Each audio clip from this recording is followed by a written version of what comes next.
Hello, welcome, and this is the story of Cinderella. Please enjoy it.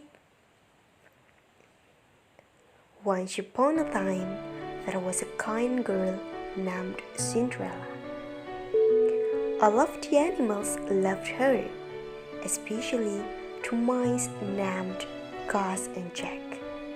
They'd do anything for the girl they called Cinderella.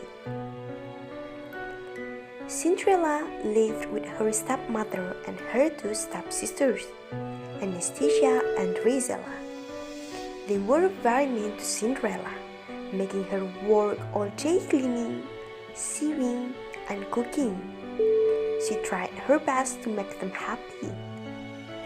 Cinderella's stepmother, Lady Tremaine, was cold, cruel, and jealous of Cinderella's charm and beauty.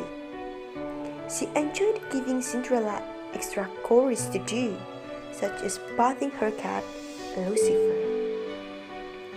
One day, a messenger arrived with a special invitation.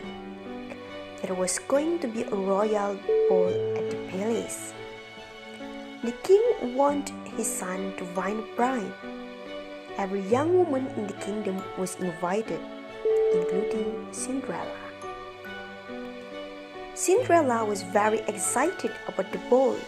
Into it, she found a dress that had belonged to her mother. It was a bit old-fashioned, but Cinderella could make it beautiful. Lady Tremaine didn't want Cinderella to go to the ball. She wanted the prince to meet Anastasia and Rizella.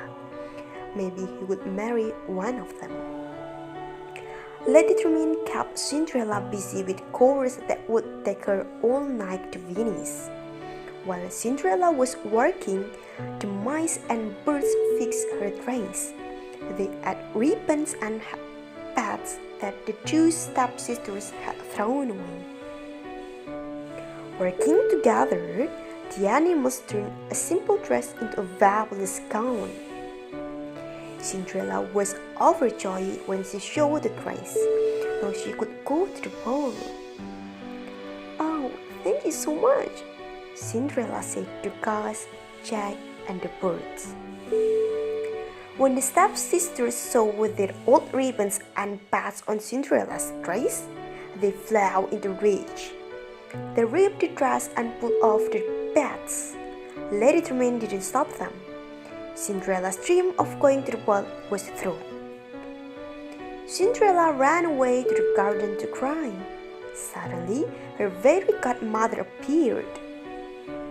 With a wave of her wand, she turned a pumpkin into an elegant coach.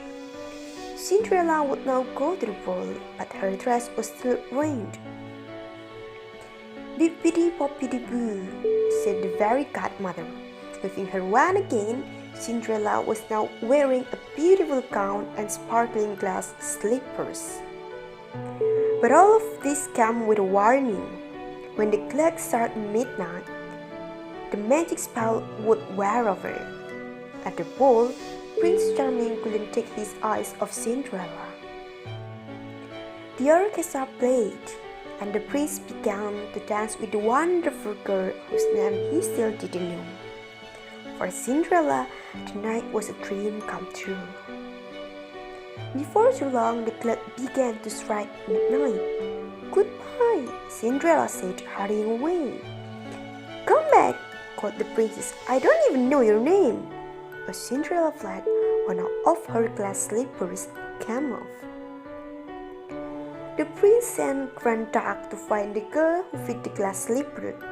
Lady Tremaine locked Cinderella in the attic, but Cinderella's mouse friend freed her. Then Lady Tremaine tripped her Grand Duck, and the glass slipper shattered. But Cinderella had the other in her pocket, and it faded. Cinderella and the prince were soon married. Everyone rejoiced, including Cinderella's mouse friends who wore special outfits to the wedding. Filled with joy, Prince Charming and Cinderella lived happily ever after. And this is the end.